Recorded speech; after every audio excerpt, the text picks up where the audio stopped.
Yes, I believe we're good. Hello and welcome. Today's a weird one. This was supposed to be a spirit and conjuring show. It's going to be just a spirit show, and then I wanted to do a horse show because, of course, these are movies about horses. But clips were harder to get than expected. So it's just a weird mix of I'm going to talk about the spirit films, which are a big deal, and of course the never-ending fight, the never-ending competition between all animation studios in the world to be the very best. And it's never better than today. It's never better than this year, and it's extremely compelling. So that's why I want to let you in and show you the players. I have always said, especially recently, that Dreamworks holds the crown. Of course, Pixar held the crown back in its heyday, which is what pisses me off about this whole conversation about animation studios, is that people cannot get past the past. They think Pixar is still the king, and it's been this way for 10 years, and they haven't been the king since 10 years ago. Like, that's how far it's been. We're a long ways away from the Monsters Inc., Finding Nemo, Wall-E, freaking Incredibles. You know what I mean? The power punch that were all those films back to back. But then we got into the sequels. Then we got The Good Dinosaur. Then we got other ones that did not live up to those expectations. And DreamWorks, meanwhile, sneakily, has been getting better and better. Mostly with the big two trilogies, namely How to Train Your Dragon, which wasn't supposed to be a success. It ends up probably being the best one ever made. And the Kung Fu Panda trilogy, as well as sneaking a few in that you wouldn't expect to be good, but ended up being surprising, like The Croods and The Croods sequel, which, by the way, is in my top 3 favorite films of 2020, Croods 2, A New Age. So yeah, we'll get into that competition and what's coming up. Because again, you're only as good as your last film. This is high stakes, which is why I love this so much. Not only do I love animation more than anybody you will ever meet. And by the way, my word is king on this, because I see them all. I see them all in theaters. I see them all first day. I see them all in the perfect state. And I see them all as a true and deep, passionate fan of this. The clips you see before you are of Spirit, Stallion of the Cimarron, which is the OG Spirit film from, I don't know, we'll look up the year in 2 seconds. I watched this last night before watching Spirit Untamed, which is the newest one, which just came out in 3D today. And I will show you the trailer for that when I talk about it. But first, I got to talk about this one. First of all, this movie is extremely short. Extremely short. It's one of the shortest ones ever made. It's an hour and 15 minutes. You'll see it's an hour and 23, but of course with credits and, like, you know, a long bullshit opening. The scenes you see before you took my breath away with their sense of power, and, you know what I mean? Like, you're animating a horse here. Animating a horse is extremely difficult, but to feel its weight, to feel its power on the ground as it runs is even more difficult. In my head, I was like, the 3D one will be much better in this regard, because that's the difference between 3D and 2D, is that 3D has a sense of place, has a sense of weight. You could feel the thing is right there in the environment. 2D doesn't have that. 2D has an environment first, and then you draw on top of it the 2D models and animation. Now, good animation will make that come to life and will make it seem seamless, as you can see right before you, and it will make it work. Like, you'll never see a better animated horse than a 2D animated horse than in this film. Not only that, but surprisingly, it is much better, and I mean much better, than the 3D version Spirit Untamed. But that's not wholly its fault, because that movie is not about spirit, but we'll get into it.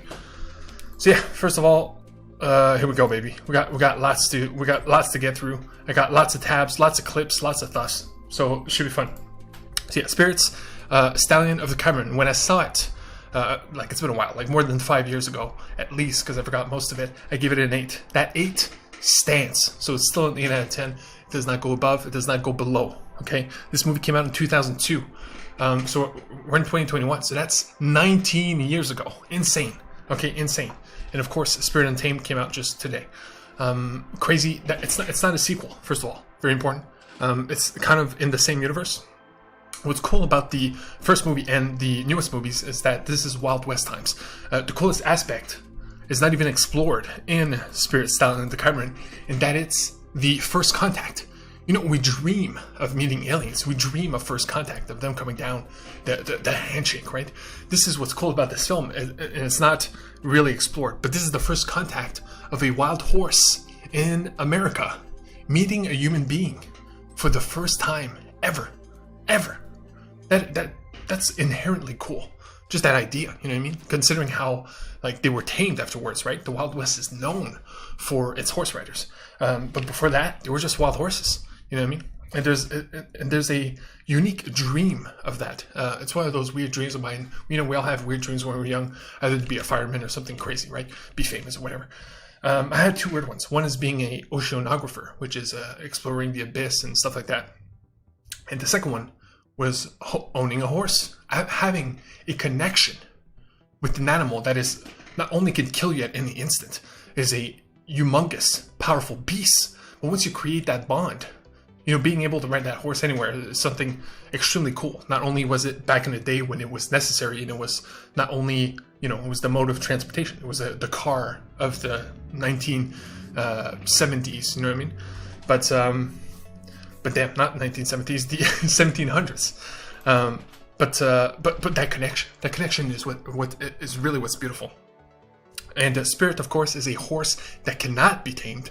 That's the entire story. By the way, this front flip right here, I gotta show it to you. I watch wrestling a lot, okay? I've never seen a front flip, ever. And this horse is like, look, I got no other option. I gotta take care of this mountain lion. Front flip. And it's one of the coolest things because it's such a small moment. And he's protecting his tribe. Stallion is like the king of his tribe. And anyway, it's just a cool small moment. So yeah, so let's go into the flaws right away, okay? Other than the fact that it's first contact. First of all, this movie is all about the horse. Okay, this is not the flaws yet. It is straight up, if a horse was smart enough to be a human being, if a horse had genius level intellect, he would watch this film. And not only would this be his representation, but this would be his favorite film. Because this is a literal horse film. It is entirely his perspective. There are humans in the film. Of course, there is a plot, goes from point A to point B, but again, it's an hour 15, right? So it's quite short. Stuff happens, but it's nothing big. It's pretty tame. But it's always from his perspective. And he doesn't speak. Very big deal. Nowadays, this wouldn't happen. You wouldn't have animals in the film that wouldn't talk. If they can't talk to humans, they'll at least talk to each other and be, human speech. It'll be like dialogue, like voiceover. And this doesn't have that. When they speak to each other, it's literally horses talking. And I got a perfect scene here to show you guys. I got to show you a horse conversation, literally. 40 seconds of this film is a literal horse conversation. That is a horse conversation. Hey, Ma! Ma! Come here, Ma! Look over there. Look at that weird light. What's that? I think I'm gonna go. I'm gonna check it out, Mom. And Mom's like, no, don't go. You gotta protect us. What are you doing? Ma, it's gonna be okay, Ma. I got this. Gone. That's 40 seconds. 30 seconds, okay? 30 seconds, but it's a simple horse conversation. That's it. There's no subtitles. I literally turned on the subtitles to see if it was done that way. I'm sorry, I'm very passionate here. But first of all, the bad news. Okay, let me get this out of the way. Conjuring 3. I went to go see it right after. Okay, in IMAX. I fell asleep. Okay, I will watch it tonight. I will cover it tomorrow. I promise. So that's why I'm going to be talking about Spirit for a while. But trust me, like I said, we're going into the Pixar, Dreamworks, Sony, and Disney competition very soon. But first, I gotta get into Spirit, and we're not even. I'll get into the sequel, I promise, and it will be cool trailers. But I gotta keep going because this is a unique film. Okay, first of all, birth of horses are insane. Okay, gotta show you this. I've been talking about this randomly with people I know, like friends and family, where out of nowhere I will say, like, isn't horse birth insane, right? I don't think it comes from this film specifically. I'm pretty sure I've seen like a YouTube clip of a horse birth. But a horse birth is a full-on horse. When that horse comes out of that body, it is a full-grown horse. Like there's no, it literally walks within seconds. Within seconds of coming out of its mother's body, it's galloping. It's galloping around. It is part of the family. It's on the journey with them. You know what I mean? There's no, it's freaking weird. It's like they skipped 4 years. And the, also, yeah. Let me show you the galloping part. You know, this is literally seconds after birth. Boom. He's just jumping. He's galloping. He's free. You know what I mean? And I love pregnant women human pregnant women, when they're like at the end, right? They get kicks. They're like, oh, feel my belly. You can feel the kicks. You know, and it sucks for them, right? Being kicked in the stomach by a baby is not fun. But imagine being kicked by a horse with 4 legs inside your belly who is fully ready to run. You know what I mean? And not only that, but a horse's kick is one of the most powerful kicks in all of human nature. Like, it's one of the scariest things. There's clips of humans being kicked by horses, and it's some of the most brutal things you'll ever see. So anyway, I just love the idea of like a fully grown, ready to run horse within you. You know what I mean? So it's cool stuff. And this movie showcases that in beautiful light. So sorry, I'm going deep on here, but again, it's probably the best horse movie ever made, because it is literally about the horse and nothing else. At the price of everything else, it is about the horse. It is narrated by Matt Damon. Biggest flaw, by the way, because it is the horse talking through his brain, so he does go through plot elements and what he's thinking through Matt Damon. The problem is, this was young Matt Damon, and to be honest, he didn't care. His voice acting is borderline sad. Like, he's like, I don't know, he's out of it. He's clearly not excited by the prospect of this project. So that takes away from it. And second, this has a lot in common with the Tarzan and Brother Bear, which had Phil Collins do the entire soundtrack, right? Where out of nowhere, they would go into song, and it would be Phil Collins, Son of Man, and all these classic songs. I used to remember having the Tarzan album. This movie has Bryan Adams. I know Bryan Adams. I'm Canadian. Bryan Adams is a Canadian legend. But his songs are cheesy. You know what I mean? He has that Bon Jovi, Phil Collins vibe that people might hate. If you do not know who Bryan Adams is and you watch this movie and you're like, there's 15 minutes, 20 minutes of this movie that is all Bryan Adams music with songs, with full lyrics and everything. It does explain the plot. It is made for the film. But it is weird. I love it because I know the guy, and I love the cheese. The cheese actually fits with the film. But I could see people hating it to the point that they would actually look down upon it. And it's crazy too, because the other half of the soundtrack is orchestrated, of course, by Hans Zimmer. Hans Zimmer is like the best composer of all time. So it's pretty cool to, like, you jump from Phil Collins, in this case Bryan Adams, to Hans Zimmer, like best of orchestral music ever. You know, that elevates these scenes that you see right now where he's just running. And you hear, like, you know, Hans Zimmer orchestra. It's crazy. Anyway, so yeah. I'm not going into the plot too much because there's not much to say. It's very simple. But I did want to make the point that it's all about the horse. It's all about spirit. Like, you know, indubitably, if that word makes sense in this context. Let's go into Spirit Untamed, okay? Spirit Untamed had high stakes. Like I've said before, this movie determined if DreamWorks get to keep the crown of Best Animated Studio. Why? Because their last 3 films are simply better than the last 3 Pixar films, again, in my opinion. But this is the 4th one. This is technically the 4th one, which means it goes up to the last 4 of Pixar. Okay, the last 4 of Pixar are Onward, 10 out of 10 in my opinion. Some people don't like this one. Soul, which I give a 9, which is crazy when you think that. In my opinion, Soul is better. Onward is better than Soul because Soul failed its ending. I talked about it before. I won't go into it again, but it's a cop-out. The ending of Soul takes away from the masterpiece that it is. Like, that's how bad that ending is. And then you get Toy Story 4, another 10. Toy Story 4 was not supposed to be good. It felt like a cash grab. Why make Toy Story 4? They justified it, and it's incredible. 10 out of 10. But then, the 4th one, unfortunately, is Incredibles 2. Incredibles 2 is not a bad film. As you can see, I give it an 8. That's a great film. But it doesn't change the fact that it's a disappointment. It is an undeniable disappointment. This is Brad Bird. The hype for this was insane. So when it came out, it was undeniably disappointing, even though, again, it's a good film. DreamWorks, on the other hand, again, this is where it gets debatable, because people might get mad at me just because either people have not seen these films or do not appreciate them in the way that I do. But the last 4 of DreamWorks are Spirit Untamed, which I will get into in just a sec. Abominable, okay, which is a 9 out of 10. Fantastic, snowman, beast, yeti type creature feature, where he's not a monster. Of course, he's a lovable being. Fun stuff. 9 out of 10. Trolls World Tour, liked it much more than most people. Okay, first of all, it's a musical, but it's dreamlike qualities. It feels like a LSD. This is Alice in Wonderland in 3D, like straight up, in terms of visuals, in terms of trippiness, and in terms of straight up fun. Plus, the songs and the musical aspects are extremely strong. Like the final song in that film, I have listened to 100 times on my dancing to it in the park. You know what I mean? And that cannot be denied. If you're making a movie about music, and the music is top tier, then you win. Okay. And of course, The Crew, The New Age, which is 10 out of 10, top 3 movies of 2020. might be number one, probably not. If not, it's in the top three. It's the best one of last year, in my opinion, because it balances perfectly the comedy and the drama, especially the comedy. The comedy per minute, like pound for pound, it's the best comedy maybe ever in terms of animation, because it will literally go out of its way to tell a joke that not only is fantastic, but at the cost of everything else, to the point where I want to make a funny video of like the jokes of Cruise and New Age, just to showcase the fact that there are literally hundreds, and I'm not kidding about this, hundreds of jokes. It's constant. It's like a freaking pie being thrown in your face repeatedly, and it is extremely funny. And of course, the dramatic beats also do hit, so that's why. Not only was it the best comedy of 2020, but overall in terms of balance, it's hard to beat, right? So that's why I put Dreamworks as number one.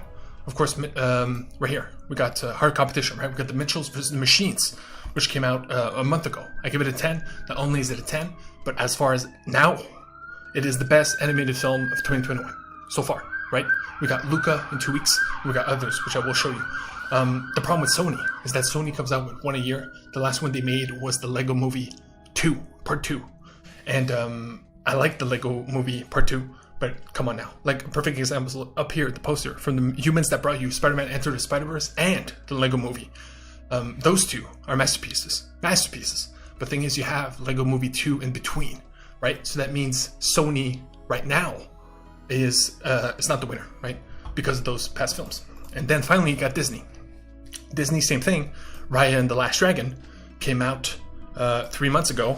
It was the first animated movie of 2020, at least the 2021, the big one, and I give it a 10. To me, it is a masterpiece of its genre, which is epics. This is their Lord of the Rings. This is their Harry Potter, if you will, if you condense it into one film. You know what I mean? It's truly an epic. And in that way, it truly succeeds. And that's why I give it a 10. To me, it's perfect in what it is, right? The problem there, again, is consistency. You are not the best if you are not consistent. The last Disney film before this is Frozen 2. Frozen 2 might be the most disgusting cash grab in the history of animation. It is the one sequel that is truly dirty. It feels, when you watch Frozen 2, it truly and utterly feels like they only made it for money, okay? It's the opposite of Toy Story 4. Toy Story 4, you went in expecting that, but came away with like, holy shit, like they had an amazing idea for Toy Story 4, which is obviously Bo Peep, right? And they killed it.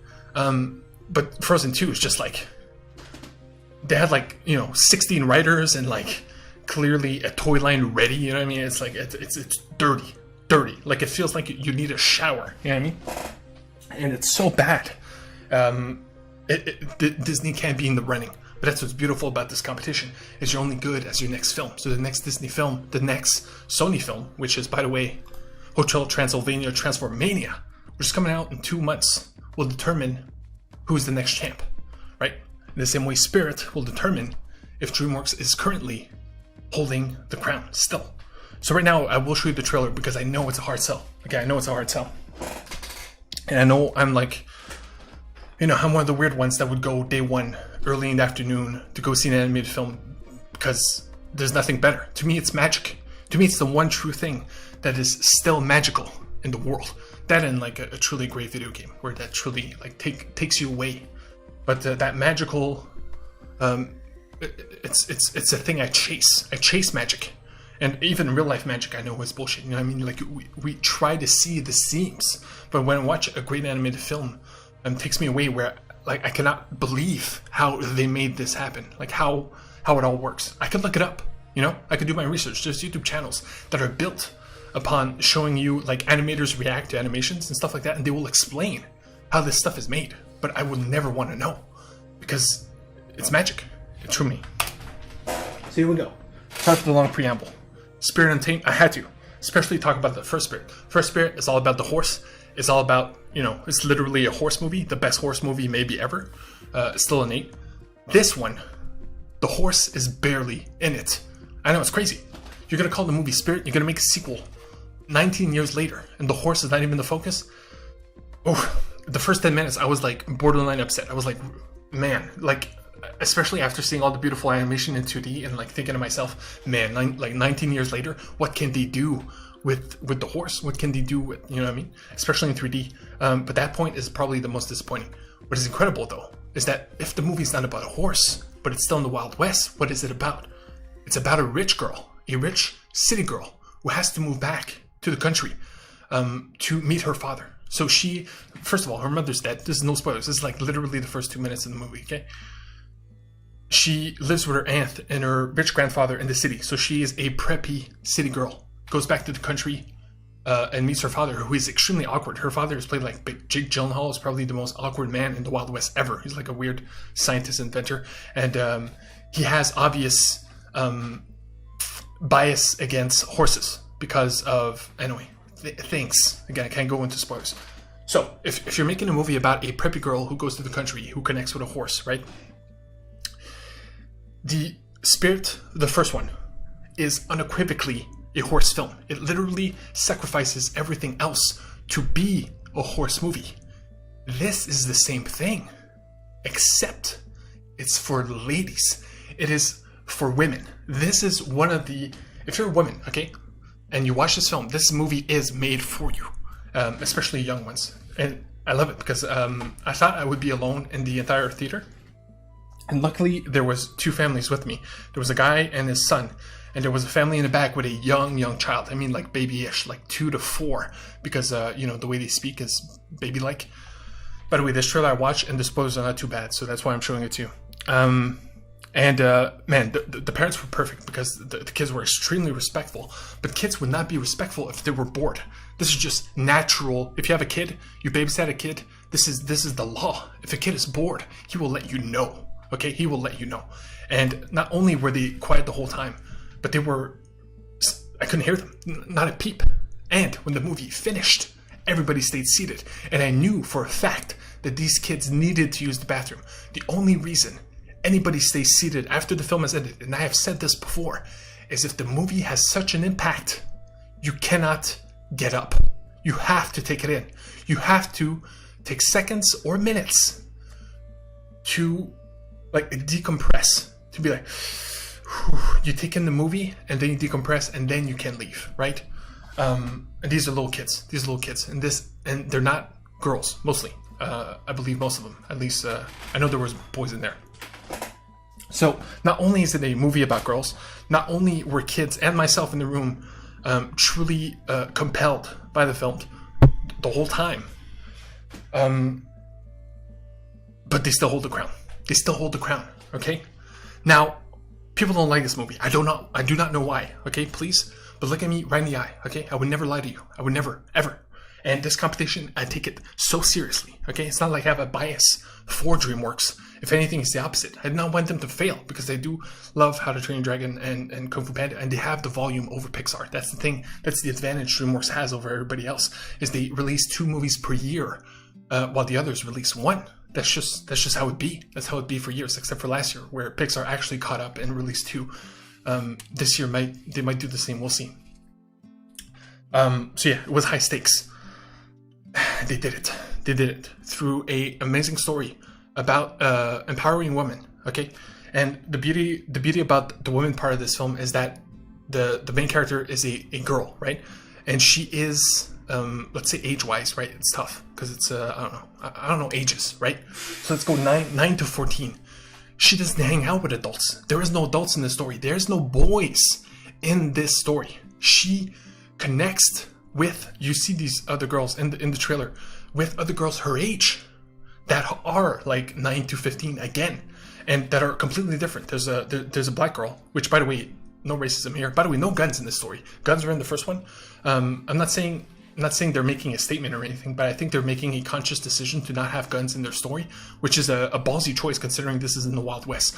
Guns would have added to the stakes, but also would it's guns in an animated movie. It's a choice, and they made a choice to not include them. And you're dealing with little girls here, so it makes sense. But yeah, one of them is a little black girl, so again, they don't go into the race, but still, you know what I mean? She's a wrangler, and they have a little cowgirl, like badass cowgirl, like a Calamity Jane, like Jessie Jane type, but her age, you know what I mean? So those 3 come together. All 3 are well defined. All 3 work together well. The story is well built. The connection with the horse is fine, But again, the horse takes is sacrificed. The horse is sacrificed to deliver on the girl's story. Okay, look, I know I'm going long on this, but I have to because it's a hard sell. Because people hate it, and I don't know why. Okay, and I'm telling you here now. Not only do they hold the crown, it's like 5.4, but again, 101 scores is literally nothing.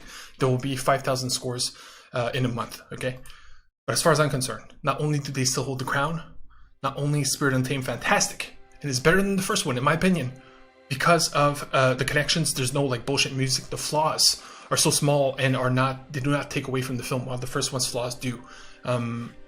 It's a 9 out of 10. Okay, it's 9 out of 10. I recommend anybody to go see this. If I was a woman and I was myself in terms of brain, in terms of passions, in terms of what I care about, which I've been talking about for the last 2 minutes, this would be a 10. Okay, it's literally made for them, and I've never seen a movie that is made for women this explicitly.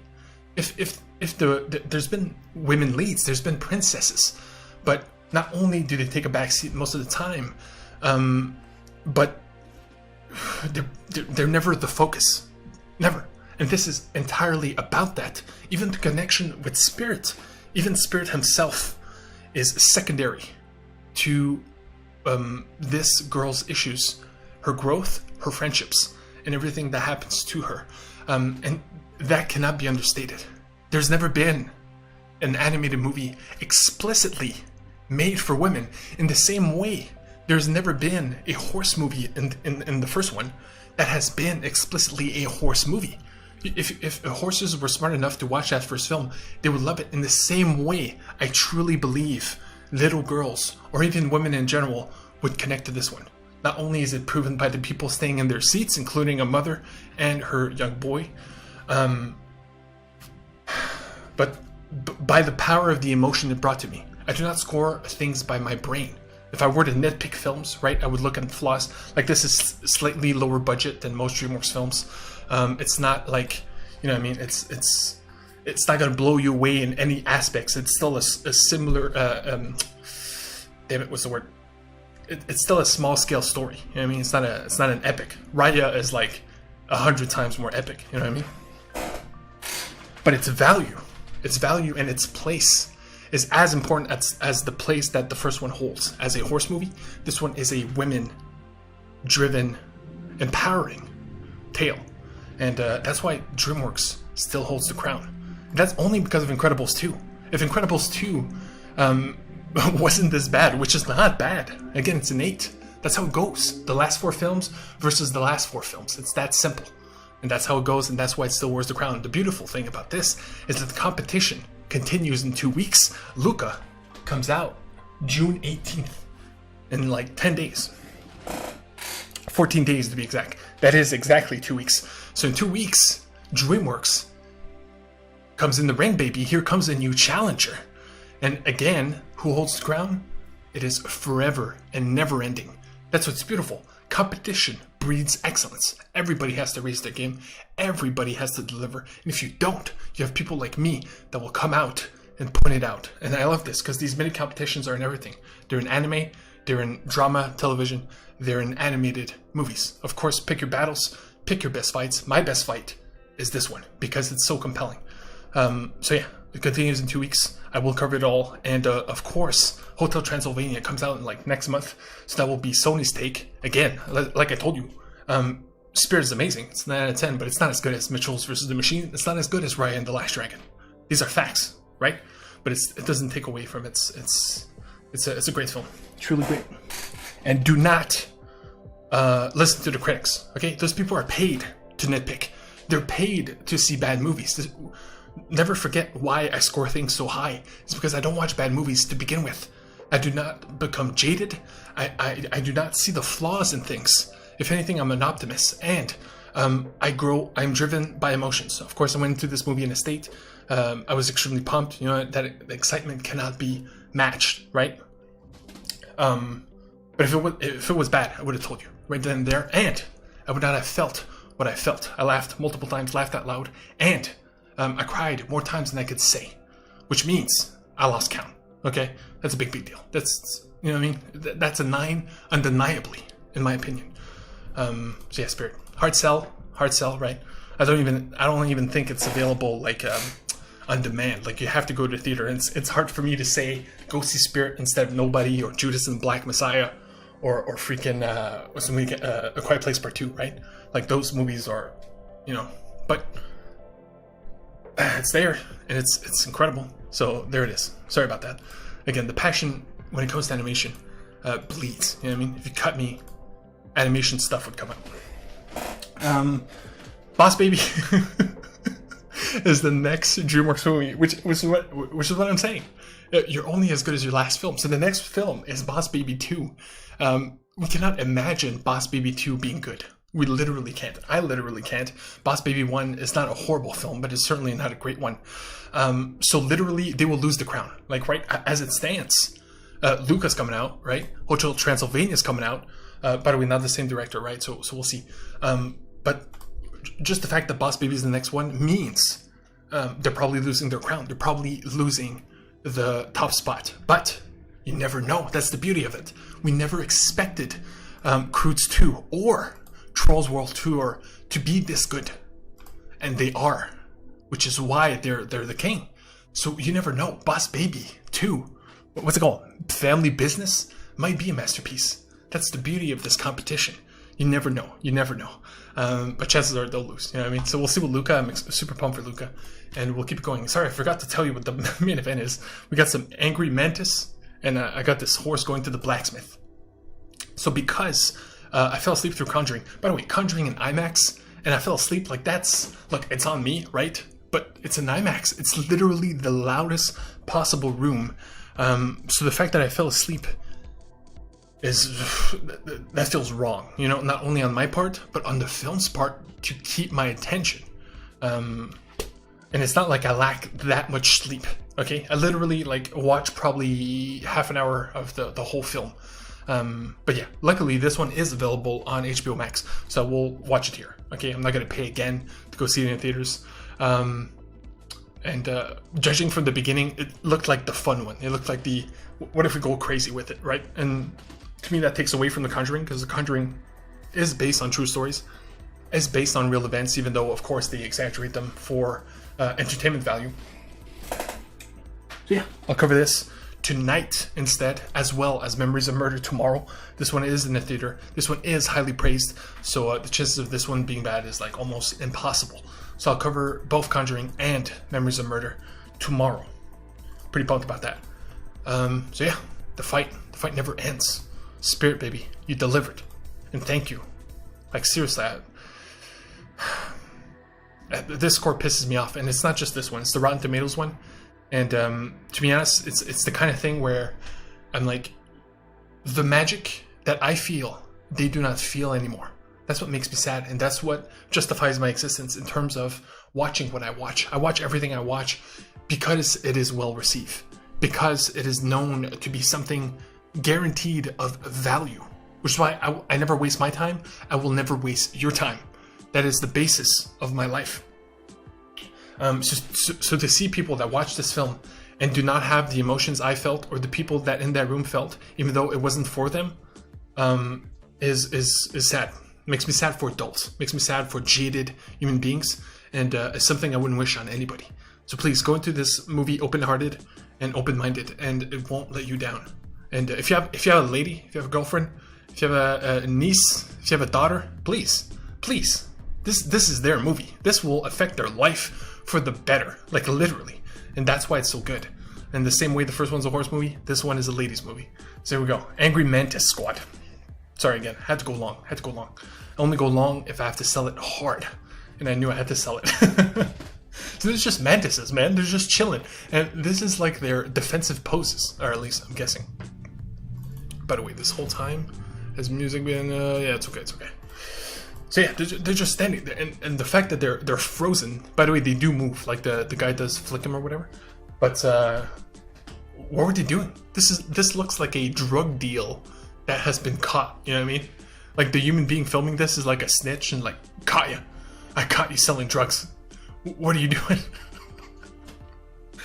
Maybe it's his pets, but in my head, it wouldn't be his pets if they were this afraid. You know what I mean? They're in defensive poses for reasons. So what are all of these bugs chilling together for? Anyway, it's a mystery that will never be solved, but still extremely cool, especially the one on the left. The one on the left right here is like a piece of art.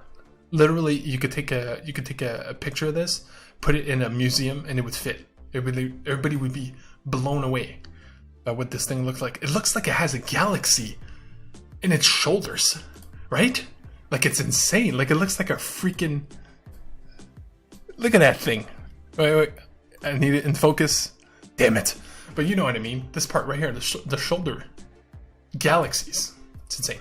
I know we're made of star stuff, but this is like next level stuff. Okay, this is just a stupid horse going to the blacksmith. This is the same guy who does augmented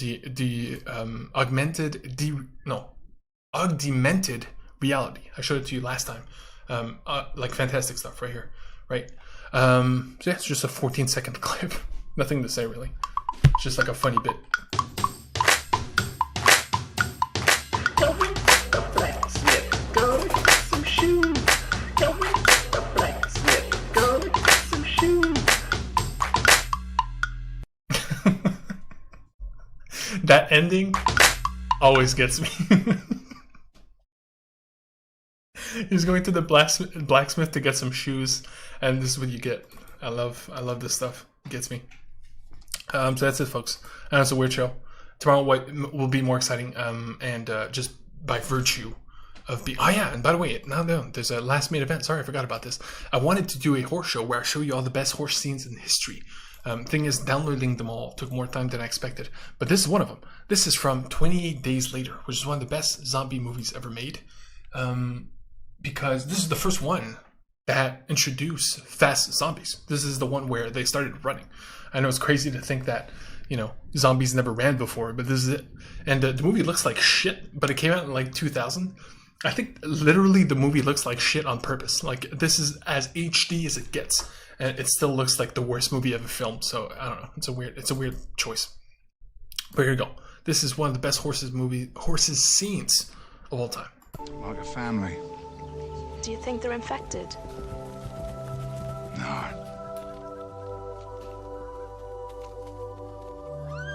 They're doing just fine. They're doing just fine. Zombie world, right? And this goes with the dream I was telling you at the beginning. As I've told you, I had this weird dream of owning a horse, right? And this is a secret. I'm glad we're at the end here because we're talking spoilers here, okay? We're going spoilers, Dreamworks spoilers.